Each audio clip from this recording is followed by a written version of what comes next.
Olá, pessoal. Boa tarde a todos. Sejam muito bem-vindos a mais um webinar promovido pela Fundação Moody's. Eu sou Karina Campos, analista de comunicação da Fundação. E para quem não conhece ainda, a Moody's atua há 54 anos na integração dos jovens no mercado de trabalho por meio dos programas de estágio, aprendizagem, trainee e PCD. E por ter essa tradição, de estar sempre buscando antecipar tendências em recrutamento e seleção, afinal, a gente lida com isso todos os dias. Por isso, a gente resolveu fazer esse webinar hoje. E a gente tem um timaço para conversar com a gente. Eu gostaria de convidar primeiro o vice-presidente da Fundação Moody's e especialista em transformação comercial, Basílio Castelo Branco. Boa tarde, Basílio. Boa tarde. Mais um que vamos ter um show. Prazer em estar com vocês. Obrigado. E agora eu gostaria de convidar também a Lúcia Madeira, presidente da Associação Brasileira de Recursos Humanos, no Rio de Janeiro. Lúcia, boa tarde, obrigada por aceitar o nosso convite. Boa tarde, Karina. Boa tarde, Basílio. Muito bom estar aqui com vocês e conversando aí com as pessoas interessadas nessa área tão importante aí para nosso funcionamento nas empresas, que é a área de recursos humanos e principalmente o recrutamento e seleção. Então, acho que vai ser um papo bem gostoso. Bem, finalmente eu queria chamar também o Jorge Matos, fundador e presidente do eTalent, que é uma empresa especializada na gestão da mudança pessoal e educação do comportamento. Boa tarde, Jorge. Muito obrigada também por aceitar o nosso convite. Oi, boa tarde, Karina. Boa tarde, Lúcia. Boa tarde, Basílio. Boa tarde a quem estiver nos vendo e nos ouvindo. Acho que será um prazer trocar algumas ideias, falar um pouco do nosso dia a dia aqui. E quão importante é o processo de atração, de pessoas para as organizações. Para mim, é a base de tudo. E é isso, gente. Antes da gente começar, comenta aí de onde vocês são, que a gente quer interagir com vocês. E agora os nossos convidados vão falar, mas aí no final a gente tem um bloco de perguntas. Aproveita essa chance para ter a sua pergunta respondida por eles aqui ao vivo. Bem, Lúcia, minha primeira pergunta vai para você. Você, como presidente da ABRH, você acompanha os macrocenários envolvendo recrutamento e seleção. E antes da pandemia já existiam algumas tendências ganhando força e que foram aceleradas nesse período, principalmente envolvendo tecnologia. Mas também, nesse período, foi necessário que as empresas, e mais especificamente falando do setor de RH, foi necessário que fizessem mudanças para se adaptar a esse período, seja na cultura ou seja nos processos. E eu gostaria que você apontasse algumas das tendências em recrutamento e seleção que vieram para ficar e o efeito que essas mudanças vão trazer ao setor daqui para frente. Karina, realmente você tem razão. Toda essa transformação da pandemia, ela acelerou todas as mudanças tecnológicas que já estavam em curso, né? Então, vou trazer aqui para vocês algumas tendências que já vinham acontecendo e como elas estão se comportando agora. A gente tem uma apresentação curtinha, mas só para marcar aí alguns pontos, se você puder colocar aí. Sim, por favor, só um minutinho. Então, vamos lá. Bom, ainda estamos analisando os reflexos todos do que estamos vivendo, né? Então, fomos afetados tanto nas nossas vidas pessoais como no profissional, né?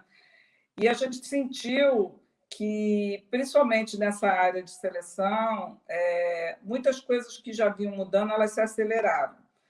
Muita gente pode estar pensando, mas está tudo parado, em plena pandemia, por que a gente está pensando em recrutamento e seleção? Pelo contrário, por incrível que pareça, os processos seletivos continuaram, muitas empresas tiveram substituições de pessoas ou que saíram ou que mudaram de cidade. Muitas empresas estão renovando seus programas de estágio agora, nesse final de ano. Então, os processos não pararam, né? E temos um setor, como o setor farmacêutico, o da construção civil, de supermercados, que esse já está bastante ativo e, por isso, tem aparecido vagas aí nessa área. Então, por tudo isso, rapidamente, as áreas de recrutamento e seleção tiveram que se adaptar. Karina, pode passar o próximo? E o que a gente viu de diferente, né? Nós temos aí alguns pontos que marcaram. A questão da marca empregadora, né? A gente está aí com os prédios todos vazios e todo mundo como nós agora em casa, e aquele símbolo, né, da empresa, que a pessoa chegava e percebia, né, tinha uma imagem daquela empresa, isso não está mais existindo, né? Então, como que as empresas se adaptaram para poder tornar a sua marca atrativa para candidatos, né? O que vai fazer diferença nesse modelo, né? Então, a marca empregadora, né, o Employees Branding, ele é aquele recurso de você fazer uma proposta de valor para o empregado com aquele pacote de atração que todas as pessoas, em tese, valorizam, né? Que são a qualidade de vida do trabalho, um ambiente legal para trabalhar, a possibilidade de fazer carreira, o alinhamento de valores cada vez mais importante, remuneração, benefícios, né? E tudo isso vai formar um conjunto, mas que tem que ter uma verdade, uma coerência para o candidato. E a isso, as empresas vão aliar algumas estratégias de marketing mesmo, né? É muito fácil para uma empresa que tem um produto reconhecido ou é uma grande empresa, dela ter uma visibilidade no mercado, ela não precisa dizer quem ela é.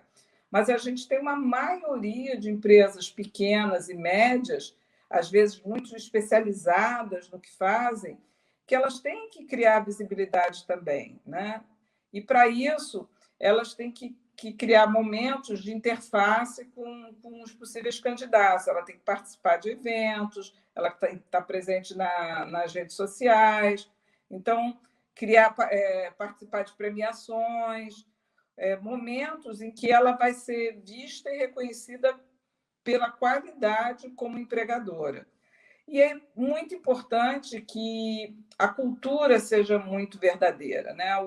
O ambiente, aquela sala chique, o prédio bacana, o letreiro na porta, ele vai ser substituído por uma cultura legítima e, principalmente, que ela seja percebida pelos próprios funcionários, né? São os funcionários que são os embaixadores da marca. Então, as empresas têm que cuidar mais ainda das suas equipes internas para que elas falem bem da empresa e atraiam novos profissionais. Então, esse seria a primeira mudança. A marca empregadora deixa de ser uma coisa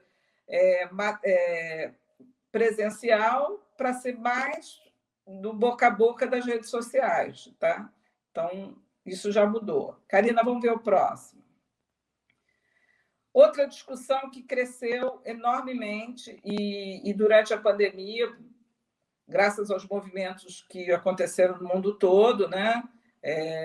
De antirracismo, de ações afirmativas, e isso finalmente chegou ao Brasil, que está uma movimentação muito forte nesse sentido, né? A gente sabe que a representatividade da população brasileira ela não está espelhada dentro dos nossos quadros, né? Hoje a gente tem 56% de pessoas negras e pardas, e quando a gente vai olhar para as empresas, principalmente para os cargos de liderança, esse número não está representado. Então, muitas empresas estão fazendo um movimento afirmativo. Para isso, a BRH do Rio de Janeiro criou um movimento que se chama Empresa Sem Barreiras, e muitas empresas estão aderindo, e muitas empresas já tinham seus programas, né? Então, acho que essa é uma tendência que veio para ficar. Quase todos os programas de estágio eles estão saindo com uma proposta para negros, jovens negros e negras. A presença deles na universidade já é 50%. Então, e normalmente o que a gente vê é que algumas barreiras invisíveis que a gente coloca nos processos seletivos, como a exigência do curso de inglês ou do inglês fluente, a exigência de uma faculdade de primeira linha, a localização de residência, e, às vezes, até as dinâmicas que a gente faz, às vezes, são de uma competição que a gente não leva em conta as desigualdades socioeconômicas que os candidatos podem ter. Então, acho que se a gente prestar atenção em tudo isso, nós vamos fazer uma mudança muito significativa para o nosso país e um crescimento aí dessa inclusão. Estamos até vivendo um momento muito, muito peculiar. Nós temos parceria com o Ministério Público do Trabalho nesse projeto, que dá o apoio legal. E vocês devem ter visto que a Magalu fez um programa trainee, Magalu, a Baia, a Ambev, todas colocando declaradamente que aquelas vagas eram só para candidatos negros e negras. E houve muita repercussão. E hoje um defensor público entrou com uma causa contra a Magalu, mas já várias entidades, inclusive a própria Defensoria Pública, foi contrária a isso, disse que foi uma ação isolada, porque existem diversos pareceres jurídicos que falam que para você diminuir desigualdade, você pode fazer esse tipo de manifestação. Então, é um assunto que está muito vivo, que todo mundo deve estar passando por isso nas suas empresas. Se não estiver e quiser aprender um pouquinho mais, fica aí o convite para visitar lá no site da BRHRJ o Empresa Sem Barreiras. Karina, vamos para o próximo tema. Inteligência artificial. Essa é a pergunta que as equipes de recrutamento e seleção estão se fazendo. Nós vamos perder nossos empregos, agora o computador vai fazer nosso trabalho. Gente, o computador vai fazer o trabalho que era muito chato de fazer, né? Que era ler milhares de currículos diariamente, né? E fazer a triagem desses currículos. Então, a inteligência artificial ela pode ser alimentada através dos algoritmos que vão aprendendo qual é o perfil do candidato que a empresa costuma selecionar, que requisitos normalmente estão para aquela vaga. Então, você vai alimentando o sistema com essas informações e ele vai, aos poucos, aprendendo o mecanismo de triagem que fica próximo ao que a empresa faria e, com o tempo, ele pode até superar, né, em rapidez, certamente, o trabalho do ser humano nessa parte de triagem. Mas é claro que o processo seletivo não é só esse, né? A gente depois tem muitas outras etapas onde a gente vai avaliar as habilidades cognitivas, as habilidades de relacionamento, coisas que uma máquina, por enquanto, ainda não dá conta de realizar. E também temos que ter muito cuidado, porque a inteligência artificial ela pode reproduzir certos preconceitos que a gente tem no dia a dia e não percebe, né? Então, você pode ter uma empresa que, sei lá, contrata mais homens do que mulheres, e aí o sistema começa a separar mais currículo de homem do que de mulher, pelo simples fato que ele percebe que aqueles são os candidatos que costumam ser contratados pela empresa. Então, a gente também vai ter que estar bastante atento para municiar os sistemas com informações que permitam uma seleção justa para todos, né? E isso acho que amplia, inclusive, a oportunidade para mais candidatos, porque, como seres humanos, a gente não tinha condição de ler milhares de currículos, né? Então, acabava deixando alguém de fora. Próximo. Bom, a próxima tendência, que aí é um assunto que está bastante falado, que é a Lei Geral de Proteção de Dados, a LGPD, né? Ela afeta diretamente o nosso trabalho. Vamos ter todos que nos debruçar um pouquinho sobre o que a gente faz, em várias frentes, mas a principal delas é o que a gente pede? A gente vai usar toda aquela informação? Né? A gente não precisa de informação de documentação, a gente não precisa sequer do endereço do candidato, no máximo perguntar o bairro, se tiver um motivo para isso. Então, quanto mais a gente reduzir as informações, menos dados a gente fica responsável por guardar. Também temos que ter um cuidado muito grande do candidato que não é selecionado, da gente, se quiser guardar esse currículo, pedir autorização e dizer por quanto tempo nós vamos guardar esse currículo, né? Um outro cuidado é onde a gente deposita essas informações para que elas estejam seguras, né? As pessoas não podem ter um acesso aos dados do candidato, a avaliação que a gente fez dele, aos contatos, né? E ele algum dia sofreu algum tipo de abordagem que indesejada. Então, a responsabilidade... Hoje a gente manda currículo por Zap, né, gente? Quem não faz isso? Então, como é que a gente vai cuidar agora para proteger mais esse candidato durante todo o seu processo, né? E isso também depois, na hora que ele entra para a empresa. Aí a gente vai ter que cuidar dos dados dos funcionários. Uma outra coisa é que na LGPD existe uma diferença entre os dados sensíveis e os dados pessoais. Dados pessoais, como e-mail, telefone, eles são mais o currículo, né? Porque é uma informação, o currículo que eu digo de escolaridade, empresas que a pessoa trabalhou, isso está disponível, né? Até nas redes sociais, então são informações menos preocupantes. Mas as informações sobre estado civil, religião, todas as que são personalíssimas, a gente deve evitar. Primeiro, que já não deveriam estar nos nossos processos seletivos, porque elas não são importantes e são ruins do ponto de vista da diversidade. Então, a gente deve dar oportunidade independente de todos esses fatores. Então, por isso, todo mundo agora vai ter que prestar atenção, revisitar seus sistemas, deve ser uma tarefa para todas as áreas de recrutamento, seleção e recursos humanos como um todo. A próxima, Karina.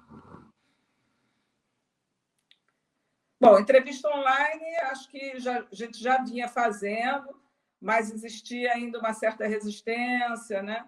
O próprio candidato não ficava à vontade, e hoje acho que isso veio para ficar. Acho que nós vamos, mesmo quando tudo estiver presencial novamente, vamos fazer pouquíssimas entrevistas presenciais, né? Vai ser aquela que, quando o candidato for chamado presencialmente, ele já sabe que ele está na final, porque o processo todo vai ser online, né? A gente já tem ótimas ferramentas aí de conversa e todo mundo já se equipou mais minimamente em casa. O único cuidado é com o candidato que não tem uma condição socioeconômica para ter todo esse equipamento. Então, tem que ter uma flexibilidade para não eliminar candidato porque ele não tem uma internet boa, não tem um celular bom, ou porque ele mora com outras pessoas, não tem um ambiente exclusivo. Então, a gente tem que ter cuidado, porque nem todo mundo do outro lado está com os mesmos recursos, né? Então, também prestar atenção. E o desafio de deixar o candidato à vontade, né? Porque, pessoal, você serve um cafezinho, você levanta, você cumprimenta, né? Então, aquele rapport da entrevista, ele fica diferente no ambiente virtual, mas é perfeitamente possível, e eu acho que já todo mundo incorporou isso na sua vida, no seu dia a dia. Então, esse veio para ficar. E mais umzinho, Karina. Não sei se é o último. Ah, sim. Esse é o nosso último. É o embarque digital, né? O onboarding, que é a integração, a adaptação à nova cultura, o treinamento. E isso também já estava mudando, né? A gente já tem, inclusive, aquela fase de documentação, de contratação, de assinatura de papelada. Muitas empresas já vinham fazendo isso digitalmente, né? Não há necessidade do candidato tirar xerox, ele manda o PDF, enfim, é tudo feito virtualmente. E depois, essa admissão é que eu acho que está sendo um desafio muito grande, a integração dos novos. Tem muita gente que foi contratada agora, durante a pandemia, e a gente tinha sempre aquela oportunidade de uma integração mais calorosa, ter alguém da área que recebia, que acompanhava, né, para ir almoçar, que mostrava a empresa toda, o treinamento ali nas ferramentas nos primeiros dias. Tudo isso teve que ser transformado e ser feito digitalmente, né? Então, aí, usando mais vídeos, mais games, então, vários recursos para também não ser um processo chato, né? Só burocrático, de informações para serem lidas, enfim, absorvidas de uma maneira automática, né? Vamos tentar fazer coisas criativas e calorosas, e muitas empresas estão conseguindo fazer esse movimento, inclusive mandando kits para as casas, né? Dando assim um calor humano, um kit de boas-vindas para o empregado novo. Então, essas são as principais tendências que eu percebi desse momento e que eu acho que vão ficar após a pandemia. E, com isso, acho que tem um último slide com meus contatos, tá, gente? Se vocês quiserem, depois a gente vai para a parte de perguntas, mas se vocês quiserem aí, podem visitar o site da ABRHRJ e também tem o meu contato aí para alguma dúvida que ficar. Muito obrigada e vamos em frente aí, que muito trabalho pela frente. Muito obrigada, Lúcia, pelas suas explicações. Eu gostaria de lembrar vocês que vocês já podem fazer as perguntas. Gostaria também de pedir que vocês, na hora de fazer a pergunta, dissessem qual convidado que vocês gostariam que respondesse. Bem, agora eu tenho uma pergunta para o Basílio.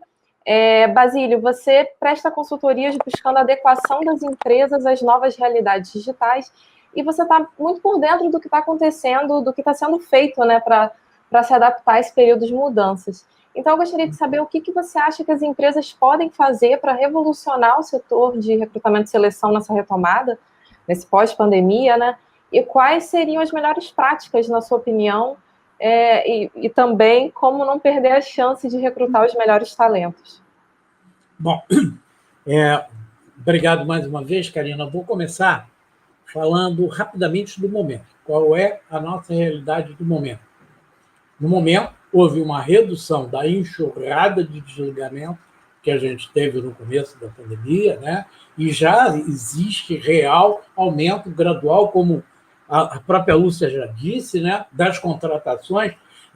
Eu tenho até um número que eu acho bacana passar, que em julho nós tivemos 50% a mais de contratação do que tivemos no mês de março, agora, desse ano, no Brasil inteiro. Então, esse é um número que soa bastante interessante. Eu acredito, como a Lúcia falou, eu acredito que realmente a gente vem aumentando gradativamente isso. Outra constatação do momento, que eu acho bastante importante, para mim, e eu acredito que o mercado, mais uma vez, ficou mais consistente, né?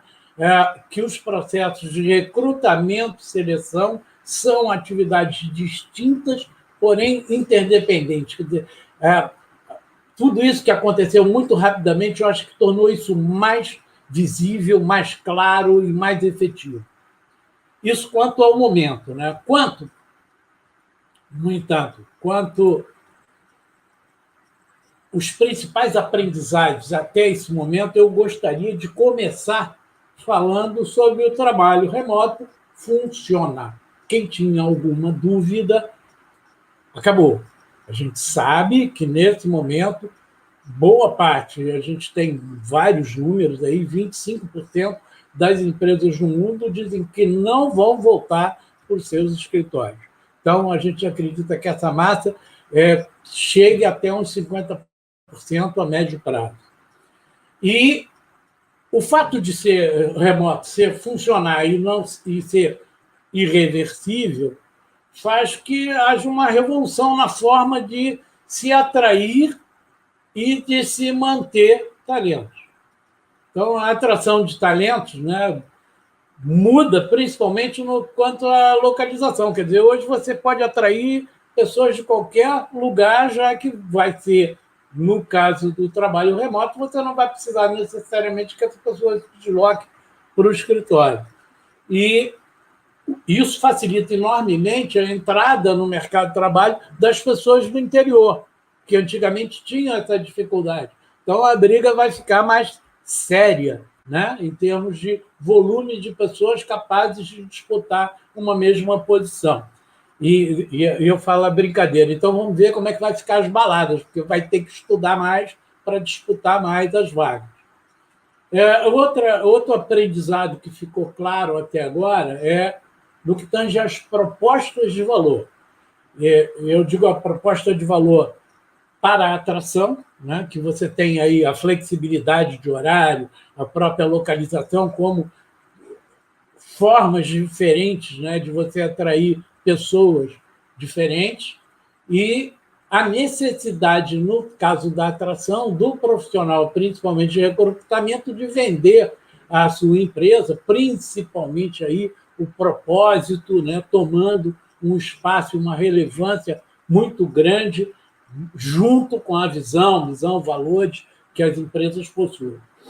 Outra coisa que é importante nessa proposta de valor da atração é o potencial, a importância de você ter a capacidade de mostrar o potencial que a pessoa vai ter, né, de colocar em prática aquilo que ela conhece, colocar as suas habilidades e competências atuais junto à empresa e ainda as perspectivas, dar a ela uma forma de enxergar o futuro, né? Dar uma visão de futuro e as possibilidades que ela terão dentro da organização. Isso tudo, que muita coisa era feita presencialmente, passa a ter que ser feita principalmente por esse profissional de recrutamento na fase de atração. E a outra proposta de valor também que a gente não pode deixar de falar tem a ver com a retenção de talentos, né? Que nessa hora se faz importante porque as pessoas querem ter expectativas, né, do futuro. E você tem que, nesse momento, também, de alguma forma, deixar claro quanto à requalificação, o quanto você vai permitir a ele se aperfeiçoar e se requalificar para posições futuras. Tudo isso dá, né, então, concretamente, a área de recrutamento e seleção, uma forma, um momento altamente oportuno para repensar suas estratégias e formas de atuação. A ideia é revolucionar realmente esse processo. A terceiro aprendizado que a gente traz agora é a tendência da massificação do uso de tecnologia no setor. Os processos, né, de recrutamento e seleção, eles estão sofrendo um volume enorme, né? Tá surgindo um volume enorme de novos aplicativos a serem usados, né? E, efetivamente, a gente tem que saber usar isso, né? Eu coloco de uma forma um pouco dura, reconheço que é um pouco dura, mas eu coloco mesmo assim, que todos nós estamos aprendendo nesse espaço, né? O recrutador, o selecionador, os candidatos, os gestores que a gente envolve, todo mundo tem que aprender cada vez mais a usar corretamente tudo isso, todas essas ferramentas que a tecnologia está nos fornecendo. Para a gente mergulhar um pouco mais nessas tecnologias, eu vou dar alguns números para a gente conversar. Foi identificado, através da Distrito, num trabalho chamado Distrito AR Tech Report, 373 startups no Brasil, tá, voltadas para a área de recursos humanos. Obviamente que destas, um volume maior está no desenvolvimento e gerenciamento de talentos, cerca de 160, mas em recrutamento e seleção nós temos 28% dessas empresas, ou seja, 105 empresas, né, com foco no mapeamento, seleção e análise de habilidades e perfis de candidatos. Isso é o mundo. Então, considerando tudo isso que a gente falou até agora, queria deixar alguns recados aos profissionais, recrutadores e selecionadores, a quem cabe, em primeiro lugar, possuir a inteligência emocional necessária e que permita lidar com essas mudanças tão profundas. As mudanças são grandes, as mudanças são para todo mundo, e esses profissionais também estão sendo afetados nesse processo e têm que ter essa capacidade. Ser capaz também, né, de não só de pilotar, como eu chamo, mas principalmente de identificar quais desses aplicativos ou softwares são os mais adequados à sua realidade. sem perder, no entanto, a humanização e a empatia, né? Quer dizer, saber navegar com competência junto a cada um desses profissionais com quem ele lida, e bota aí as mídias sociais, bota aí uma série de outras ações novas, ou relativamente novas, que terão que ser aprimoradas para poder tirar o maior proveito possível de cada uma delas. A Lúcia já citou, mas eu vou dar uma pitada aqui: agilidade e produtividade com o uso, inclusive, do IA, né, da inteligência artificial, sem perder, no entanto, né, a humanização. Dominar a arte das entrevistas remotas. E eu falo isso porque eu vejo aí muita gente fazendo entrevista, muita gente fazendo reunião e pouca gente preparada para isso, inclusive profissionais que deveriam ter isso como, vamos dizer assim, como um aprendizado, deveriam ter feito programas, cursos de aperfeiçoamento nisso. Só como um detalhe: grava, se possível, as entrevistas. A pior coisa do mundo é você, depois de várias entrevistas, não lembrar de algumas coisas. Grava, assiste quantas vezes for necessário para poder chegar às suas conclusões. Não esquece de realizar testes de cultura para saber se existe empatia e sinergia entre a empresa e o candidato. A gente fala tanto em habilidade, a gente fala tanto em competência, mas não pode esquecer desse pontinho que é fundamental. Dito também pela Lúcia, que já me facilitou muita coisa, mas é legal a gente falar, não adianta ter um processo de recrutamento, um processo de seleção muito bem feito, que eu acho muito legal, se não tiver um onboarding, ou seja, um acolhimento desse indivíduo, né, que é a forma mais correta de você preparar ele para realmente entrar dentro de casa, sem o que eu não vou permitir a continuidade do processo de retenção de talentos. O cara vem, eu recrutei bem, selecionei bem, mas na hora dele entrar, a coisa foi tão bagunçada que o cara desiste e vai embora. Vocês já viram esse filme, sabem do que eu estou falando. Eu não posso deixar de falar aqui dos jovens, né? Afinal das contas, nós da MUT estamos inseridos nisso. Eu não quero que vocês esqueçam de jeito nenhum que são os jovens que vão permitir e garantir, né, um novo sangue já adaptado para as novas realidades que vêm. Então, que nós vamos recrutar e selecionar os melhores, porém, abrir espaço para esses que precisam entrar no mercado de trabalho e são o futuro das nossas organizações. Eu vou finalizar falando sobre alguns resultados de uma pesquisa da Gartner, que quem não conhece, é só procurar. É uma empresa especializada a fazer várias avaliações de profundidade mundiais e que fala o seguinte: apenas 16% dos novos contratados possuem as habilidades necessárias para as suas funções atuais e futuras. Dito isso, a Gartner sugere que a parte de recrutamento e seleção mude algumas coisas. O que é isso? Primeiro, se adapte melhor à realidade, priorizando habilidades em vez de perfis. Segundo, amplie o rol de habilidade em vez de se concentrar só naquilo que a gente já tem dedicado, o conhecido, e acrescentar mais alguma coisa. Amplie esse rol, abre a visão. E, finalmente, crie propostas de valor de emprego responsivas, ou seja, propostas de valor de emprego que responda àquilo que o nosso público-alvo, aquelas pessoas que nós queremos contratar como talento, estão pedindo e estão exigindo. Karina, eu paro por aí, eu acho que a gente já deu aí um tom bastante forte e agradeço aí mais uma vez a oportunidade. Obrigada, Basílio. Bem, falando nas empresas, né, e na forma de recrutar que vem mudando, Desde antes da pandemia, na verdade, agora minha pergunta vai para o Jorge, né?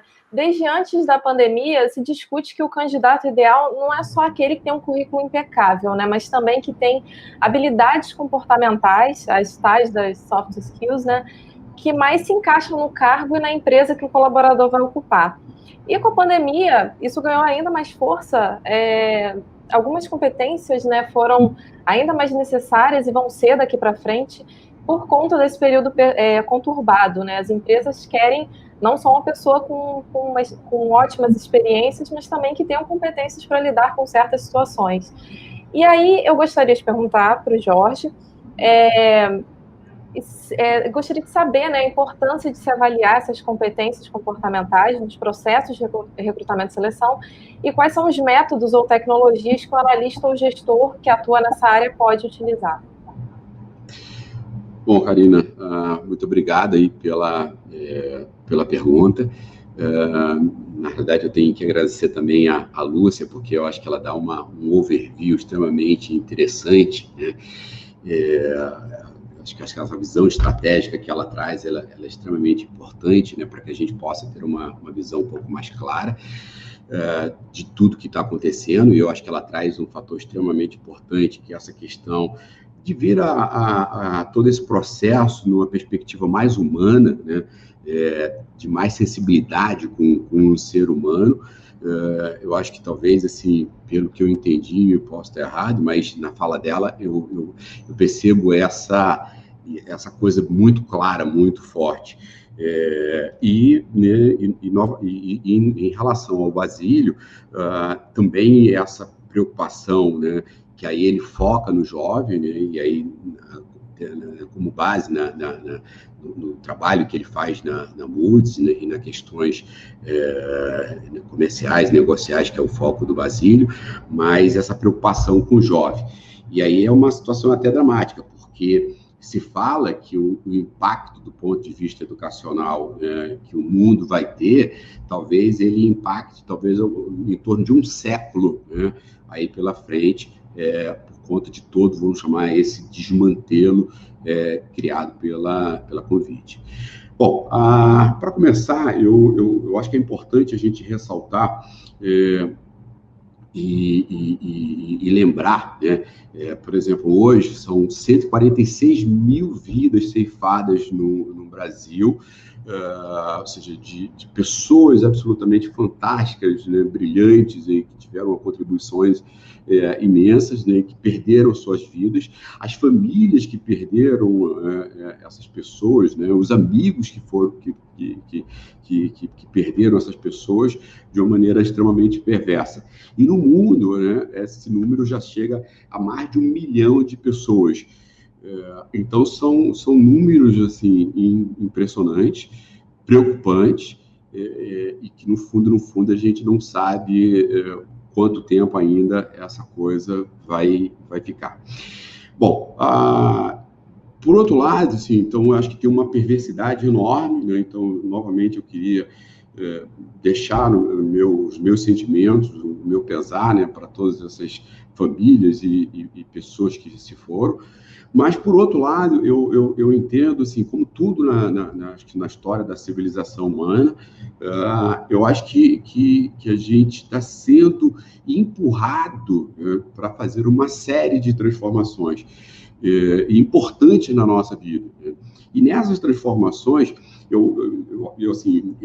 na iTalent, especificamente, na empresa, né, que eu tive o prazer de fundar há 33 anos atrás, a gente tem feito uma revolução. Então, a gente tem 7 áreas na empresa e em todas as áreas a gente está fazendo transformações extremamente positivas, agregadoras de valor, transformadoras, que eu acho que vão fazer com que a iTalent e a sua equipe e, finalmente, né, os seus clientes, né, tenham uma efetiva agregação de valor.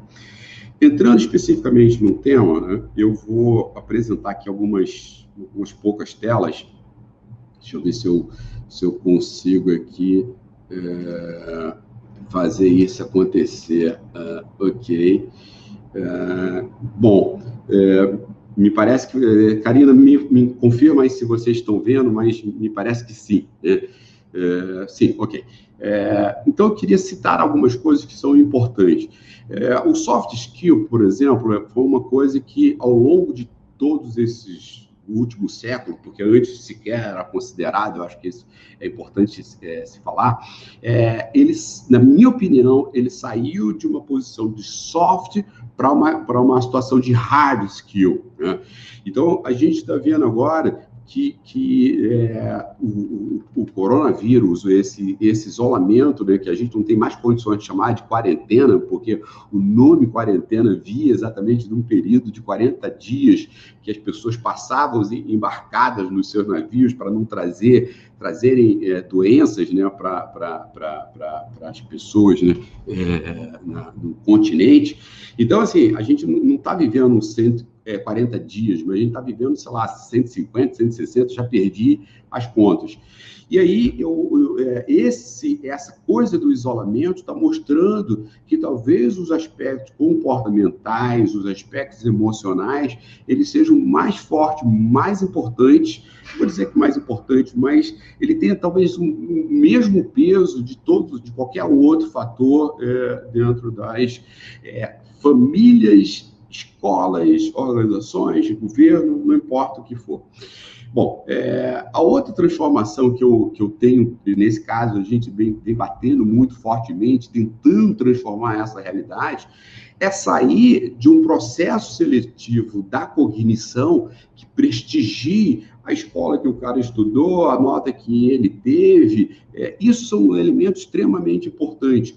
Mas a base de transformação do indivíduo, a base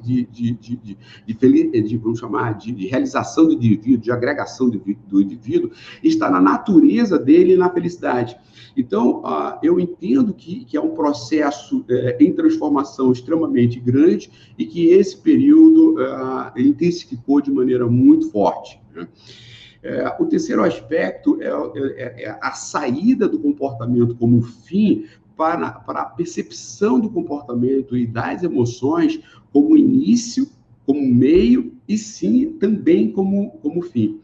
E, por último, né, que é uma outra tecla que a gente vem batendo também há muitos anos, mas que agora fica de maneira mais forte, mais presente, é que talvez as preocupações elas tenham que se focar menos no processo, menos no controle, menos na regra, menos na política e muito mais na geração de resultados.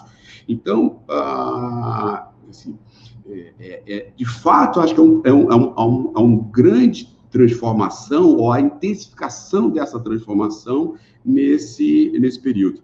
E aí, eu li isso quando eu era muito jovem, né, na minha vida, é que o processo seletivo, o processo de recrutamento e seleção é uma coisa tão importante, que deveria ser feito pelo presidente da empresa. E eu tenho tentado levar isso a sério na iTalent, né? E tenho feito todos os processos, e eu já fazia isso antes, mas agora eu tenho intensificado isso. Então, todos os processos de seleção, a gente tem tido assim, uma participação, eu tenho tido, de fato, uma participação muito grande, muito forte em todo esse processo. Bom, talvez eu vá falar para algumas pessoas algo que elas já saibam, mas algumas outras talvez não saibam. O processo seletivo nada mais de recrutamento e seleção, nada mais é do que um funil, né? E esse funil, ele começa provavelmente com muita gente, né? E ele vai se refinando, e às vezes termina com um único candidato. Essa visão desse gráfico exatamente mostra isso. Então, do ponto de vista de candidatos, a gente tem uma grande quantidade no início e uma pequeniníssima, às vezes uma mínima, ou às vezes um único candidato no final. E do ponto de vista da informação, a gente precisa, às vezes, do início de mínimas informações e no final a gente precisa de total informação. Então, e aí, o que a gente vem trabalhando é que aconteça uma total mudança de paradigmas dentro desse processo. Então, por exemplo, quando a gente pensou e idealizou o processo que a gente utiliza hoje, né, assim, na realidade existe N formas de você fazer, mas quando, especificamente na questão comportamental, então, a gente tem a aplicação do DISC, depois eu tenho uma análise de adequação, ou seja, uma informação que me mostra qual é o match, qual é o grau de adequação entre aquele indivíduo, isso numericamente falando, com o cargo. Então, aí nesse cargo, o cargo sempre vai ser a referência 100%. Então, o indivíduo ele pode ser 100%, 99%, 98%, 70%, 30%, 0%. Né? Então, qual é o grau de adequação desse indivíduo com o cargo? Saber isso no início do processo é um elemento extremamente importante que tem a ver com aquilo que eu falei anteriormente, que é o processo de você sair da cognição para a felicidade. Porque, às vezes, a gente dá foco na cognição, mas que o que mantém o indivíduo dentro das organizações não é a cognição dele. O que mantém ele é o prazer com que ele faz e ele realiza uma atividade. Então, veja, quando eu faço o que eu gosto, que tem a ver com a minha natureza, eu tenho a possibilidade de estudar mais e praticar mais. Quando eu faço alguma coisa que não tem a ver com a minha natureza, eu tendo a estudar menos e a praticar menos.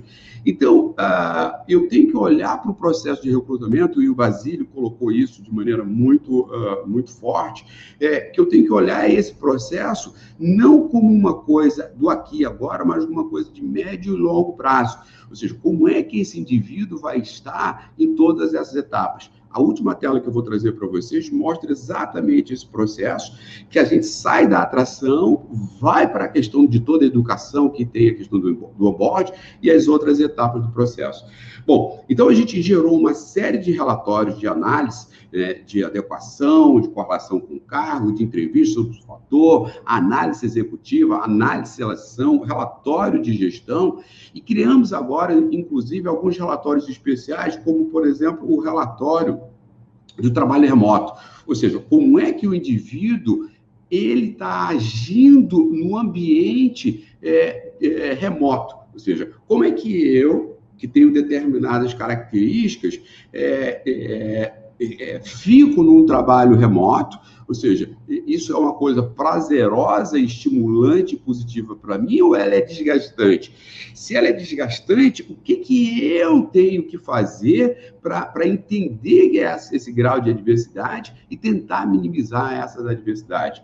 Então, este último relatório que a gente criou, chamado Trabalho Remoto, ele se propõe exatamente a isso. Bom, a gente tem, na realidade, uma proposição assim, de alteração completa do processo de recrutamento e seleção. E, naturalmente, a gente entende que uma das etapas extremamente importantes é na definição da arquitetura precisa desse cargo, porque aí eu passo a ter um elemento importante de referência. E na hora que eu vou buscar aquela pessoa, então eu tenho que verificar o seguinte: qual é o grau de cognição que é exigido, qual é o grau de proficiência, como o Basílio colocou, que é exigido, qual é o grau de adequação comportamental exigido, qual é o grau de adequação do fit cultural e de valores que é exigido.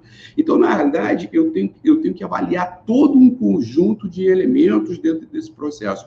E a gente, na Itality, mais do que a gente vender isso, estimular que isso seja feito nas organizações, a gente tem praticado efetivamente isso de maneira muito forte. Então, esse processo, ele mostra que a questão do planejamento, do perfil do cargo, a arquitetura, a divulgação da vaga e a aplicação de inventários, a triagem desses candidatos para verificar aqueles que eu vou trazer para um ambiente que vai ter, de um cargo e de uma atividade que vai possibilitar que esse indivíduo seja feliz. Porque se ele não for feliz, esquece, não tem química, não tem amor, não tem nada, né? Ou seja, no médio prazo ele vai ter dificuldade. Aí, a partir desse momento, você faz uma série de testes de proficiência. Então, a gente, por exemplo, na Itality, a gente aplica teste de matemática, teste de linguística, teste de raciocínio lógico, né? Isso são extremamente importantes, mas depois que a gente identifica o grau de adequação comportamental. Ou seja, se o indivíduo não tem um fit comportamental do que ele quer, ou seja, se eu vou exigir coisas que não tenham nada a ver com a natureza dele, não faz sentido eu continuar nesse processo, porque nesse caso eu vou estar sendo perverso com esse indivíduo, exigindo coisas que não têm a ver com ele. E aí, a partir disso, você tem as rodadas de entrevistas, tem uma atividade que eu acho que ainda é pouco feita no Brasil, e é muito feita no exterior. Eu aprendi com meu filho, que, aliás, hoje eu tive uma notícia que me deixou extremamente orgulhoso, né? O meu filho fez mestrado, né? Ele está com 33 anos, fez mestrado na Irlanda, já vinha no processo de crescimento, e hoje ele foi convidado pelo Google. Então, assim, eu na prática, os meus conceitos, o meu processo educativo, eu acho que tem feito de alguma forma, tem sido positivo a ponto, né, de, em casa, Casa de Ferreiros, Pedro C. de Ferro, né, e hoje eu tive aí, ele me ligou, né, extremamente feliz. Eu, né, como pai, eu tenho que dizer que eu fiquei extremamente emocionado, né, dele ter conseguido mais esse desafio aí na vida dele. E aí, por último, você tem naturalmente... Então, desculpa, eu ia comentar dos whiteboard. O whiteboard, ele é fundamental, ou seja, agora que eu vi que o indivíduo ele pode ser feliz na minha empresa, agora que eu vi que ele tem os conhecimentos, comportamentos, habilidades necessárias, agora que eu vi que ele tem um fit cultural com aquilo que eu estou querendo, eu tenho que verificar se ele vai gerar resultados, que tem a ver muito com a tela que a gente já falou com vocês, da geração de resultados. Então, o whiteboard é a possibilidade que você disponibiliza para aquele candidato dele ter a oportunidade de dizer o seguinte: ok, meu amigo, se você fosse selecionado para a atividade X, o que você faria? Né? E aí você cria, né, um case, um storytelling, uma questão, e verifica como é que aquele candidato reage a esse processo. Eu diria que isso tem sido assim, um divisor de águas na nossa empresa, né, nos últimos processos de seleção que a gente tem feito. E aí, para finalizar, não sei nem quanto tempo, né, porque a gente começa a falar e termina se perdendo, eu peço desculpas, mas tentar olhar o processo de recursos humanos de uma maneira, assim, uma visão de helicóptero, né? A visão de balcão, de você olhar de cima e ver o processo lá embaixo. Então, do ponto de vista da atração, você está fazendo todo o processo de recrutamento, seleção, recrutamento primeiro e depois a seleção de maneira adequada, em cada um desses estágios.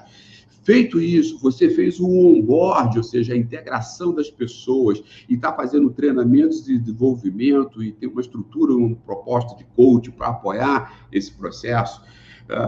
Queria dizer, por exemplo, nesse caso aqui, a gente tem feito naturalmente todo o processo de maneira digital, mas essa semana especificamente, por exemplo, os últimos candidatos que a gente selecionou para a iTalent nesse processo de contratação, que a gente está contratando, né, e a gente tem inclusive vagas abertas, sexta-feira agora eu fui almoçar com algumas pessoas lá no escritório, mantendo todas, sei lá, as regras, né, de convivência social, mas eu fui receber essas pessoas lá no escritório para que elas pudessem se sentir, para que elas pudessem ser ambientadas, para que elas pudessem me conhecer e se direcionar. Mas veja, o processo ele termina aqui? Não, porque ele precisa ter um processo de gestão adequado. Eu preciso fazer com que esse líder entenda dos aspectos comportamentais, que ele se conheça, que ele saiba dos seus potenciais e limitações, e ele conheça e possa gerenciar melhor as suas equipes. Então, você tem todo um processo de gestão e liderança extremamente importante, e, para finalizar, todo um processo de preocupação e manutenção dessas pessoas, com a adequação dos seus cargos, os remanejamentos que sejam necessários, os processos de clima, cultura e felicidade no trabalho. Eu acho que hoje se vê muito a questão do clima, mas pouco se vê a questão da adequação comportamental. E, finalmente, ver o seguinte: se esse indivíduo vai ser desligado da organização, ele vai ser aposentado da organização, que eu possa ajudar esse indivíduo a buscar novas oportunidades, seja no processo de aposentadoria, e aí, por exemplo, todo mundo conhece as histórias de pessoas na família, que às vezes pegaram, às vezes, toda uma riqueza acumulada de anos, investiram em alguma coisa e, por não ter tido a orientação correta, não ter o comportamento correto para empreender, perderam absolutamente tudo. Então, olhar numa perspectiva de helicóptero ou de balcão é fundamental para que a gente possa fazer, de fato, uma gestão de recursos humanos que vá dar atração à manutenção das pessoas. Bom, eu acho que é isso que eu queria trazer assim, como reflexões aí para vocês. Espero não ter tomado muito tempo e que, se tomei, né, de alguma forma, tenha agregado alguma coisa. Karina, é com você. Karina, você está sem som. Agora sim, estão me ouvindo? Sim. Vamos então agora para a parte das perguntas. Primeira pergunta é do Rodrigo Pereira. Boa tarde, Rodrigo. Ele está perguntando: com essas tendências de tecnologias e automatização, os jovens saem na frente? Lúcia e Basílio falaram um pouco aí de tecnologia. Basílio falou de jovens. Quem prefere responder essa? Lúcia. Olha, com certeza os jovens, né, são nascidos digitais, então eles saem na frente pela facilidade que eles têm de lidar com as ferramentas. Mas não apenas a habilidade é necessária para que você desenvolva plenamente as suas atividades, né? E aí os mais experientes também conseguem aprender, porque já viveram mais transformações, então acho que essa é a vantagem das pessoas com mais bagagem, que já passaram por muitas mudanças. Então, o jovem não deve ficar apenas confiando no que ele sabe de uso de aplicativos e redes sociais. Ele tem que envolver todas as habilidades humanas para fazer, de fato, um bom trabalho, como o Basílio também colocou. Basílio, você quer complementar? Eu quero, Lúcia, eu vou aproveitar o teu gancho. Eu quero falar de uma palavrinha chamada curiosidade, que faz a diferença, não importa se jovem ou se mais gasto analógico como eu, né? Se você tem curiosidade, mete a cara, vai lá, fuça, aprende, está aberto para novos desafios, você iguala as coisas. É lógico que o jovem, como ele já tem isso, já nasceu com o computador na frente dele, fica muito mais fácil. Mas a turma que tem curiosidade, gosta e está preocupado em se desenvolver, também dá para bater junto.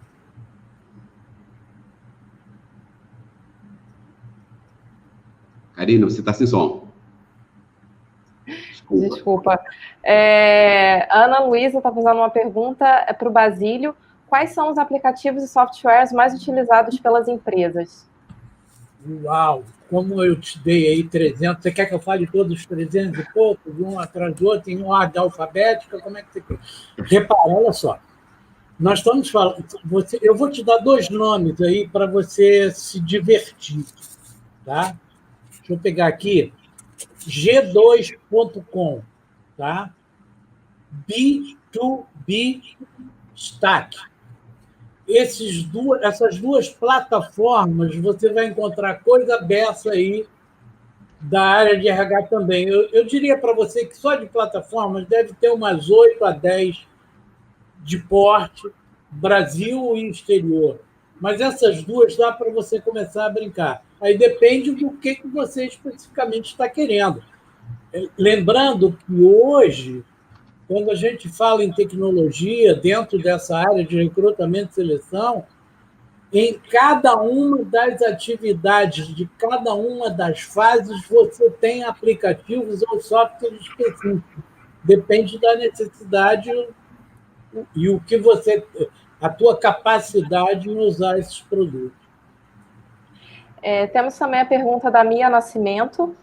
como empresas pequenas e médias podem utilizar a tecnologia para melhorar os seus processos de maneira que o custo seja viável, sem que tenha muito gasto, né, com isso.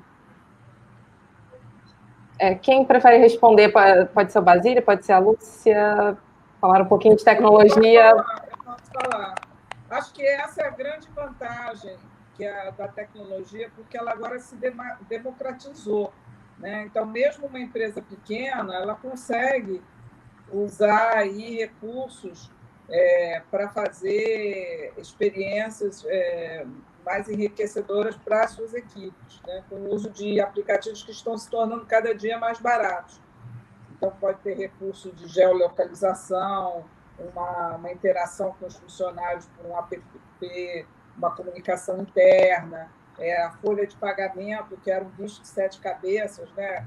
O contra-cheque, o Rolerite, hoje está acessível facilmente por aplicativos, e isso chegou a valores que são acessíveis para empresas, mesmo empresas pequenas, né? Porque antigamente você precisava ter um grande centro de informática, ter uma equipe de tecnologia grande para ter algumas ferramentas. Hoje, com um simples aplicativo, você consegue ter uma série de recursos. Então, acho que foi um ganho, sim, para todas as empresas. Lembrando... Eu gostaria de complementar, e a gente assim, está vivendo essa realidade na iTalent, que é o seguinte, é a relação custo-benefício. Às vezes o negócio até não custa muito, mas você não consegue criar uma cultura dentro da organização que traga os benefícios que aquele sistema se propõe a fazer.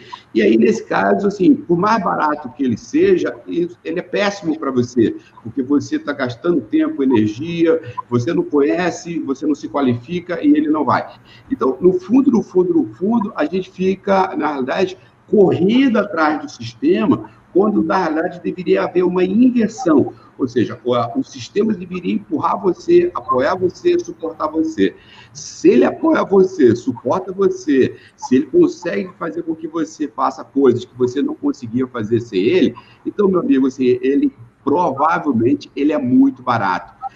Então, nesse momento, por exemplo, da Covid, a gente teve a oportunidade de identificar softwares que a gente pagava e não utilizava. Então, nesse caso, era um absurdo de caro, porque a gente sequer utilizava.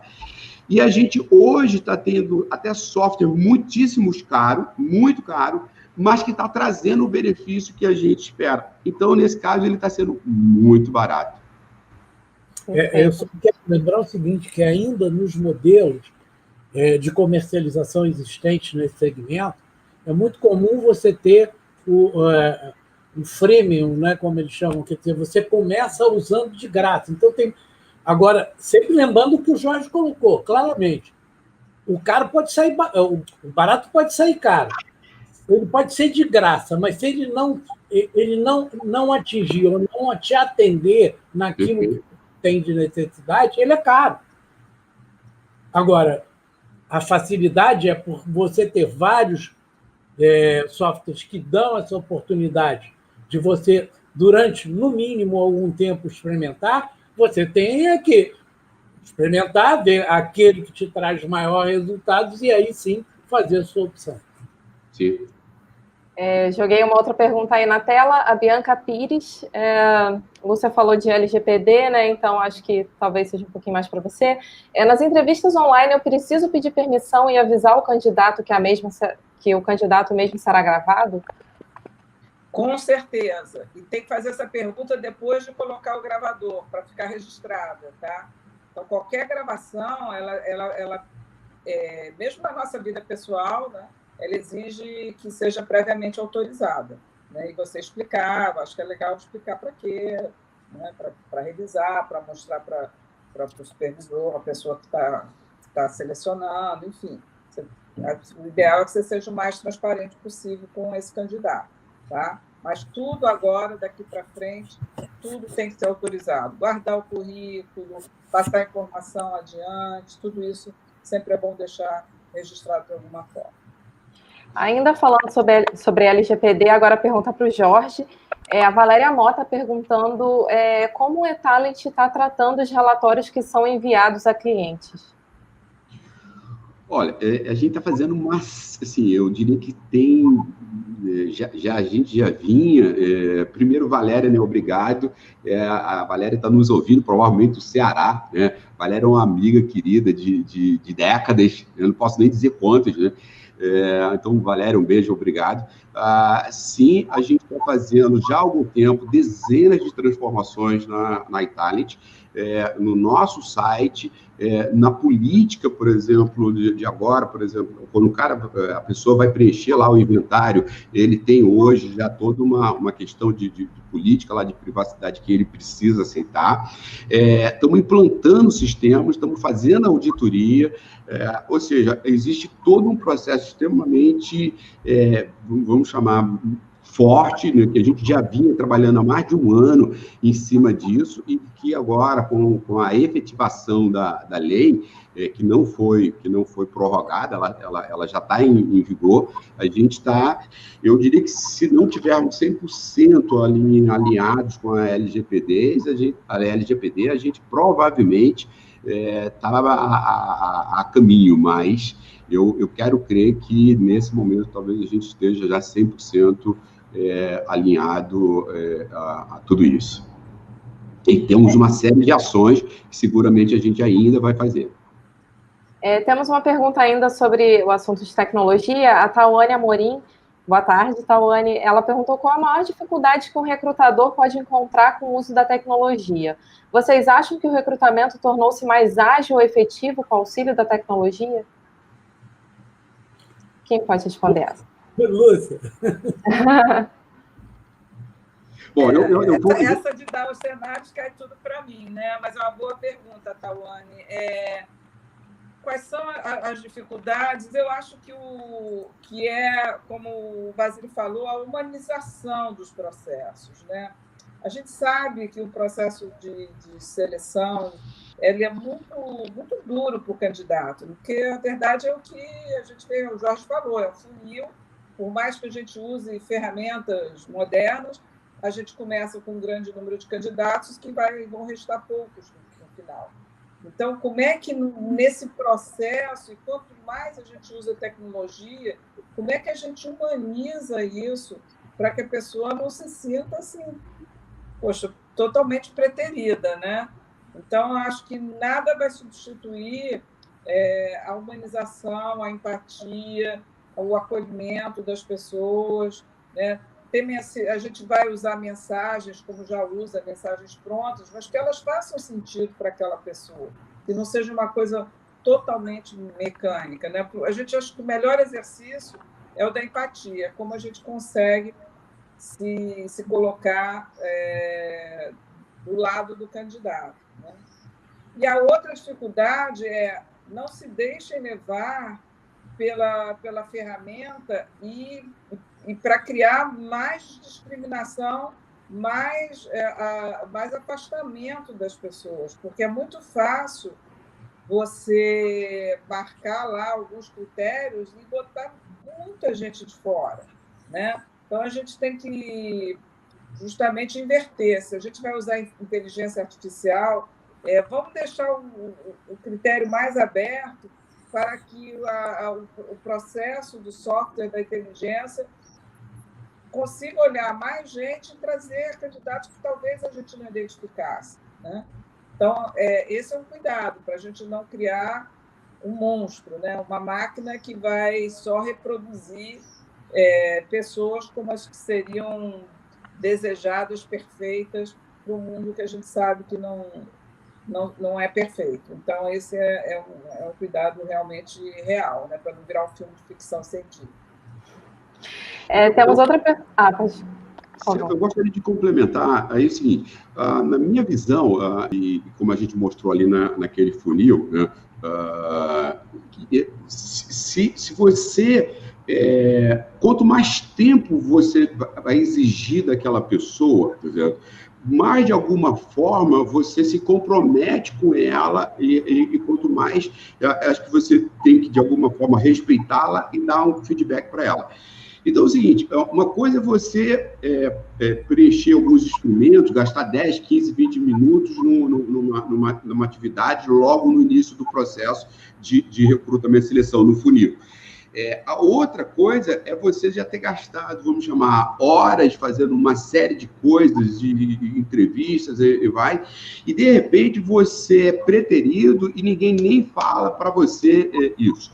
Então, eu acho que é importante, talvez ficar claro também no processo, que tudo que foi possível do ponto de vista digital, na etapa de recrutamento, que você não está demandando muito tempo daquele candidato, de você dar feedbacks para ele e poder avançar. Agora, na etapa e o que você puder dar para ele também de informação é importante, qual foi a nota que ele teve nos testes, ou o perfil comportamental, ou mandar para ele, por exemplo, o inventário, mas aqueles candidatos que você, de fato, fez uma seleção, e aquele candidato que passou, eventualmente, talvez dedicou hora ou horas, né, com você, eu acho que você tem, assim, mais do que obrigação, e com respeito a ele, de dar um feedback realmente o máximo estruturado e o máximo consistente possível. Agora, eu entendo que todas essas tecnologias, ela só fez uma coisa, tornar o processo mais democrático, mais inteligente e mais ágil. Isso eu não tenho a menor dúvida de afirmar isso. Sempre lembrando, né, não confundir velocidade e ser apressado. Não é ser apressado. Pressa e celeridade. Perfeito. Temos uma pergunta do Bernardo. Ele gostaria de saber... ele está dizendo, né, as contratações estão sendo online. E as demissões? Como fica essa parte tão delicada? Acho que a Lúcia, né, novamente... Se os outros quiserem acrescentar, óbvio, fiquem à vontade. Bernardo, excelente pergunta, tá? Tem que ser, no mínimo, tem que ser um programa, uma conversa com imagem, não substitui o contato pessoal, mas eu acho que ela tem que ser individual, sempre que possível, tá? Então, não é para falar com 10 pessoas que estão sendo demitidas ao mesmo tempo, porque cada um tem uma história. Então, sempre que possível, você fazer esse momento individual, melhor. E visualmente, para que a pessoa tenha aquela oportunidade de se expressar. E, assim, o resto é o que a gente sempre recomenda para momentos de demissão. Você deixar a pessoa falar, se manifestar, entender que ela pode ter um sentimento de mágoa, de raiva, que ali não é a hora de você colocar defeitos. Se você já está com a decisão tomada, independente do motivo que gerou, assim, não adianta pisar, né, na pessoa que você está demitindo, acho que é só encerrar a relação e se colocar à disposição como ser humano. Eu acho que, independente da situação de trabalho que está sendo vivendo, sempre você tem que mostrar que você está entendendo o momento daquela pessoa. Então, é bem delicado. A gente teve muita empresa que precisou fazer demissão. Algumas empresas precisaram fazer demissão coletiva porque eram tantos funcionários, pessoal do ramo da hotelaria, da aviação, academias, que tiveram que fechar de uma hora para o outro sem perspectiva de voltar. E aí não houve jeito. E aí muitas empresas foram muito exemplares nisso, inclusive viraram notícia, porque fizeram todo um trabalho que até o presidente da empresa veio falar, explicou o motivo, as razões, as perspectivas, e fez da maneira mais aberta e transparente possível. Mas nunca vai substituir, de fato, aquele contato pessoal. Mas acho que a gente, com uma entrevista assim, virtual, a gente consegue se aproximar um pouco. Espero que ajude, né? Temos outra... por favor. complementando, porque aí também é uma experiência que a gente viveu aqui nesse período, que eu acho que foi bem interessante, né?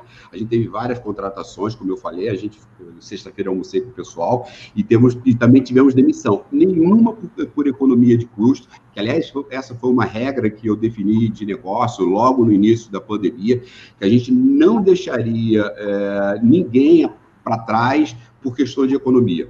Então, assim, não tivemos nenhuma decisão de demissão por custos. Mas tivemos algumas vamos chamar, descasamentos. E aí, assim, eu acho que é interessante a gente frisar o seguinte: normalmente no casamento, você joga arroz, você brinda, você abre a champanhe e comemora. E nos descasamentos, normalmente é aquela guerra, né? Brigas e vai. E a gente teve, entre algumas demissões que a gente teve, uma, por exemplo, que foi assim, uma coisa extremamente comemorada por ambas as partes, naturalmente tinha o seu momento de dor, mas a gente fez questão, inclusive no último dia, de abrir uma champanhe entre os pares, né? E dizer assim, cara, vamos comemorar a vida, vamos continuar a continuidade das coisas e vai. Então é o seguinte, eu acho que a gente pode achar que a morte é simplesmente um momento de dor, e pode achar que a morte é o momento, talvez, da gente ir para um outro momento, né, e se retomar, e se reconstituir, e se refazer, e que novas vidas se venham. Né? Então, eu acho que pode ser visto dessa maneira. Ainda falando sobre demissões, né, a Marleide, ela é estudante de RH, legal a gente ter estudantes também assistindo a gente. Ela disse que leu que quem deve demitir o funcionário é o gestor, mas ela está perguntando se ele é preparado para isso. E como ela está no início do curso de RH, ela disse que achava que era a própria pessoa do RH, o próprio RH que demitia. A Lúcia, talvez. Então, você tem razão. Os gestores não estão preparados para demitir. Tá? Se eles pudessem, eles empurravam para o RH.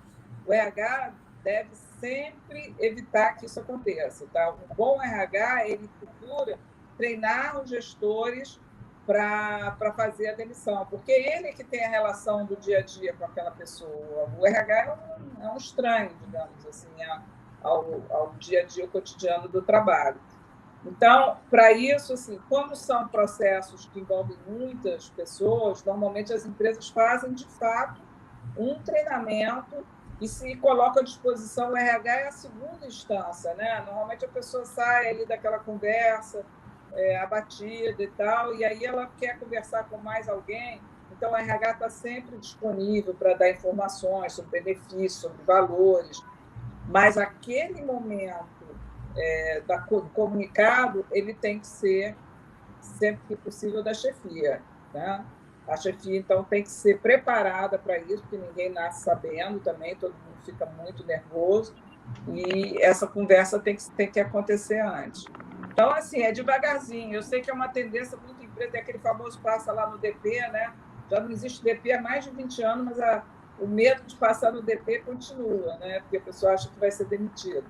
Então, acho que, como RH, você vai aprender nas empresas que você passar que um bom RH ele vai preparando as chefias também para esse momento, e é muito melhor para quem está sendo demitido, e o RH fica lá no backstage aí apoiando.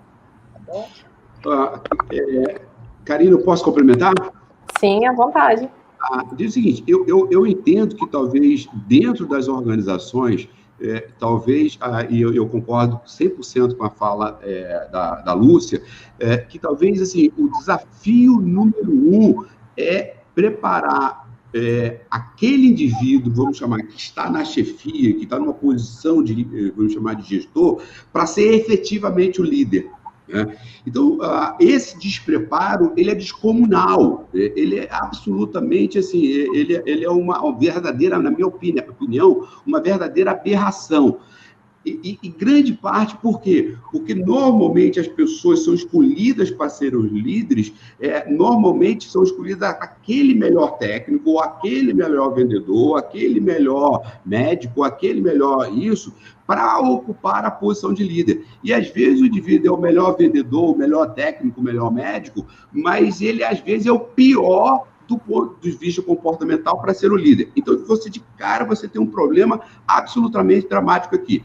Segundo, que às vezes é o seguinte, o cara levou anos se formando ali, por exemplo, com o Basílio para ser um excelente comercial, ele se formou anos para ser um médico, se formou anos para ser um gerente, e às vezes ele só precisa de 35 segundos, que é o momento em que o chefe dele diz a ele o seguinte: você vai ser o próximo líder da área tal. E aí ele em 35 segundos, ele passa a ser aquele indivíduo que não tinha nada de capacidade de liderança, aí eventualmente um excelente técnico, e ele passa a ser o gestor da área. Qual o conhecimento que esse cara tem de recrutamento e seleção? Que, aliás, diga-se de passagem, na lei que institui o papel do administrador, a primeira atividade é de recrutamento e seleção.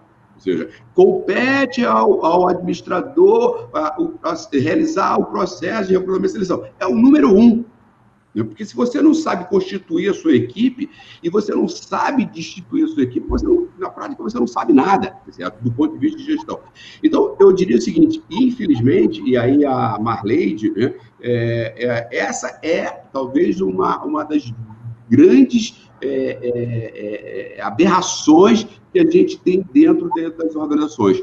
De fato, as pessoas que estão em posições, vamos chamar, superiores às outras pessoas, eles, de longe, não são minimamente os líderes que eles deveriam ser, seja do ponto de vista do conhecimento, do comportamento e do ponto de vista das habilidades. Eu quero dar um pitaco aí, eu uso isso sempre. A maioria das pessoas que ocupam posições de chefia o fazem por competência técnica e não pela competência de administrar e gerenciar pessoas. Ponto. Bem, gente, nós estamos nos encaminhando aqui para o final do webinar. A gente estourou um pouquinho o tempo, mas não é qualquer dia que a gente tem a oportunidade de conversar com essas feras aí, né? Então, vamos aproveitar. Queria passar a palavra para vocês, primeiramente a Lúcia, para as considerações finais, por favor. Eu agradeço a oportunidade de estar hoje, agradeço o convite, acho que é sempre bom a gente conversar com jovens e com as pessoas interessadas nesse assunto. E essa área de recrutamento e seleção, que é a porta de entrada das empresas, que é a esperança de tantas pessoas que estão aí no mercado de trabalho procurando uma oportunidade, é um tema muito, muito oportuno, gostei muito de falar sobre isso. E queria deixar uma mensagem otimista. A gente sabe que a gente está na pandemia, que estamos com um volume de mais de 13 milhões de desempregados, mas tudo isso vai passar, né? Nosso país tem uma vocação incrível para o crescimento, para o desenvolvimento. Acho que a gente tem um cenário aí de, no máximo, 6 meses para estar retomando as atividades normalmente. E quando isso acontecer, minha gente, se preparem, porque vai faltar gente, né? Então, esse momento que nós estamos vivendo aqui é bom para vocês estudarem novas ferramentas, porque depois vai vir muito trabalho quem é da área de captação de talentos, porque vai faltar talento aí no mercado. Eu espero que esse momento chegue. Obrigada aí a todos, obrigado pelo convite, Basílio. Passar a palavra agora para o Jorge, por favor. Bom, pessoal, muito obrigado, né, pela oportunidade da troca. Obrigado a Lúcia, obrigado Basílio, obrigado Karina, obrigado para vocês que estão aí, ainda com a gente aqui. Assim, eu já desejei e acreditei que esse processo, né, que a gente está vivendo, com 1 mês, 2 meses, essa coisa estaria resolvida. Hoje eu tenho uma visão talvez não tão otimista assim. Eu entendo que a gente tem que ter a paciência, a tranquilidade, a perseverança, o equilíbrio em todos os aspectos da vida, porque talvez ainda leve algum tempo para que a gente possa, né, ir sair na rua e respirar com uma certa tranquilidade. Na minha leitura pessoal, isso só de fato vai acontecer para o universo maior da população, né? É quando a gente tiver, de fato, uma vacina. E até lá que a gente tenha, de fato, muita paciência, muita tranquilidade. Então, namastê para cada um de vocês, né? Obrigado pela oportunidade. E um prazer realmente estar com vocês aqui. Obrigada. Basílio, por favor. Bom, eu quero encerrar, aproveitar as palavras da Lúcia. Lúcia, em alguns segmentos já está faltando, tá? Porque a velocidade já é tão alta e muita gente deixou de se aperfeiçoar. Então, o momento é um momento dessa retomada que vem, é um momento de oportunidade para todo mundo. Então, na minha opinião, vai ter sim muita oportunidade, mas as pessoas têm que estar atentas e se dedicarem e se preparar para essas novas oportunidades que vêm pela frente. Não posso deixar de falar aqui, agradecer a Lúcia e ao Jorge, né, pelo brilhantismo aí das apresentações. Eu acho que a gente conseguiu fazer um mix muito legal de informações para as pessoas. E lembrar também que o espaço do jovem, cada vez mais, vai ser importante. Eu tenho uma visão muito parecida, Jorge, uma expectativa muito parecida nos cenários que eu tenho em mente com os cenários que você colocou. Mas coloco também, eu tenho uma esperança muito grande que se faça alguma coisa para abrir mais as portas para a nossa juventude. Eu acho que a gente precisa desesperadamente disso também. Muito obrigado a todos, obrigado, Karina, e contem conosco da Moody's para o que precisar. Bem, obrigado, Lúcia, Jorge, Basílio, todos vocês pela participação, e obrigada a você, em nome da Moody's, obrigada a você que nos assistiu. Eu espero que o nosso bate-papo aqui tenha sido útil para você e para a sua empresa.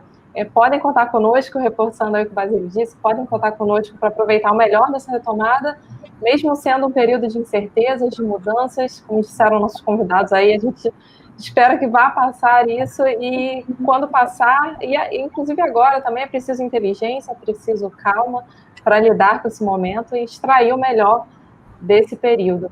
E a nossa conversa não termina aqui, claro, vocês podem entrar em contato com a gente pelo nosso portal moodys.org.br, e vocês podem também acompanhar o nosso LinkedIn. Os links estão todos aí na descrição do vídeo. Boa tarde a todos, muito obrigada novamente e até o próximo webinar.